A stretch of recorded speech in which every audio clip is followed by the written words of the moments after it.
Hey guys, welcome back to another video. So today what I'm going to be showing you is how to make a bait station for raccoons, also possums as well, I guess. It can be used for, but possums aren't really worth anything, so the main thing we're going to be going for are primarily coons. So with this, what you're going to be doing is you can take a 5-gallon or one of the 4-gallon square buckets and you'll clean it out so it's somewhat clean. It doesn't have to be perfect, obviously, it's just for raccoons. And you're going to want a lid for it. So I have one right here, so you're able to clasp that right on, and I'll also drill holes right here and right here in the lid so I can actually wire this shut, because coons are pretty smart animals and they will end up tipping this over when you set it out. So you want this lid not to be able to fall off. So what you're going to want to do is about 2 to 3 inches off the bottom of the actual bucket, you're going to cut a hole basically the size of a dog-proof trap, because they can get their hand in there, they can grab all of it, and it's slightly taller, so hopefully mice don't get in there quite as often. They still will, but hopefully not as often as if you put it right at the ground level. And also that way it makes a coon, once this bucket goes down enough, they actually have to dig in there and pull out, which makes it more work, so they should have that food for a little bit longer. So I wouldn't be setting these out super early. So right now we're about 2 to 3 months away from season for when we'd start harvesting coons. That's way too far. There's no point in doing it yet. You're not going to be holding them there or anything like that. So I would say at most probably a month, start putting these out prior. And what you're going to be doing is you're going to be trying to concentrate that raccoon population in your area, so it's all condensed around your actual feeders. That way, say you have limited time, limited resources, aka traps, you're able to take full benefit from your feeder, so everything is around it. So you stick 4 dog proofs, you clean out this so there's no easy food, so to say, for them, so they have to reach into those dog proofs. Make sure you place more there than you can that you've been seeing for raccoons. So say you put out a trail camera, you see 7 coons visiting this thing every night. Put out 10 traps just to make sure you don't miss any. That way, once you catch all of them in either 1 or 2 nights, you know I can basically pull the traps, move to the next location. So say you only have 8 dog-proof traps, but you have 5 5-gallon buckets. Put these out, have them all out, and then place the dog proofs around this one for a couple days until you know that you've primarily gotten all the raccoons from this little area that you have condensed to this feeder. And then pull this one, move it to a new location, and while you're doing that, set that next one. So you just have a constant supply of new baited stations for condensing those coons.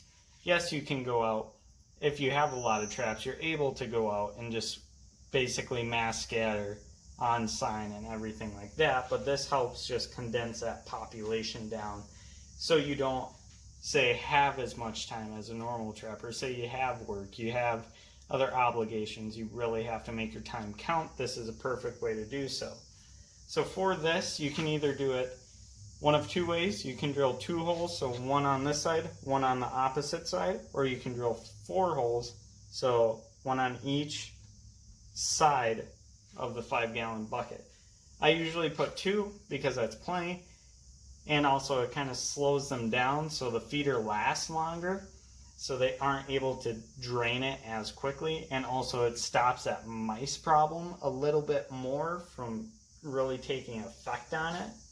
So basically what you do, you go ahead and I usually just use a little bit, so you cut a hole right there, so you know where to start, and then you make your circle right there. And then the same on the opposite side. It doesn't have to be perfect, you know. It's not gonna dissuade them. It's a 5-gallon bucket, they're not gonna do anything. Maybe you can kind of mud it down or spray paint it if you're worried about people stealing your traps. That is an option as well. But if you're on private property and you know that's not a problem, I would say it's just fine. It's good eye appeal. They're gonna check it out. So what I'll be baiting with is just corn and soybeans if I have to. So corn is number one because they love corn. Soybeans not so much, but it is great protein. So if that's the only thing in the area, that's what they'll go to.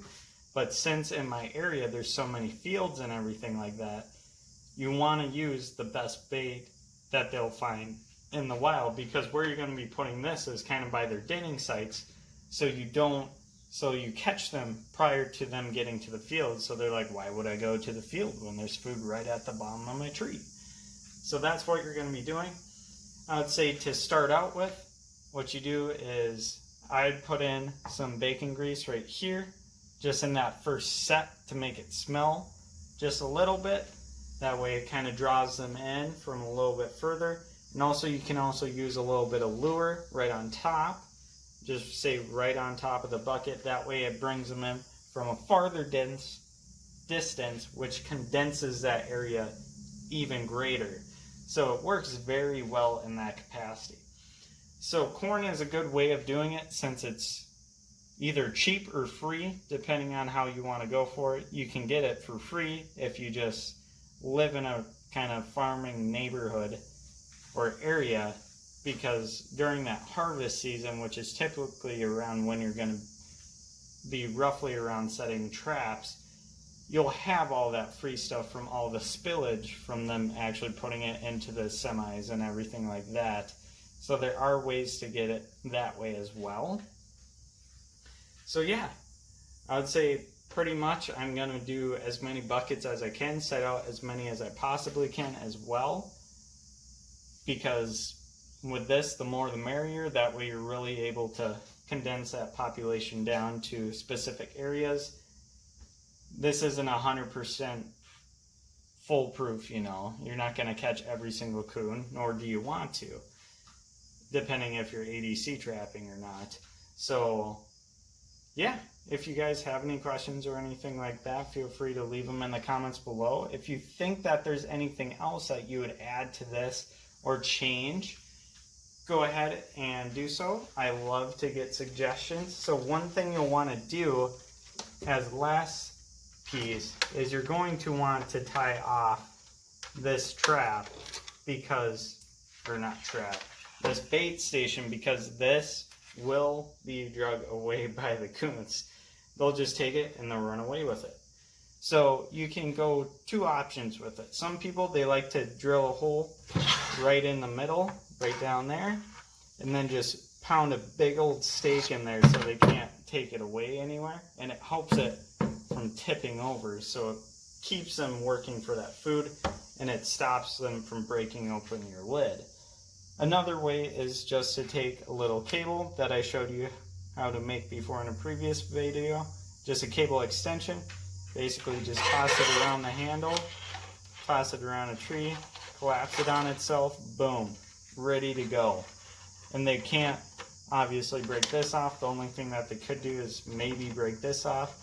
But as long as it's still supplying them food wherever they drag it to, they won't care. So yeah, I think that pretty much does it for this video, guys. And yeah, thanks for watching.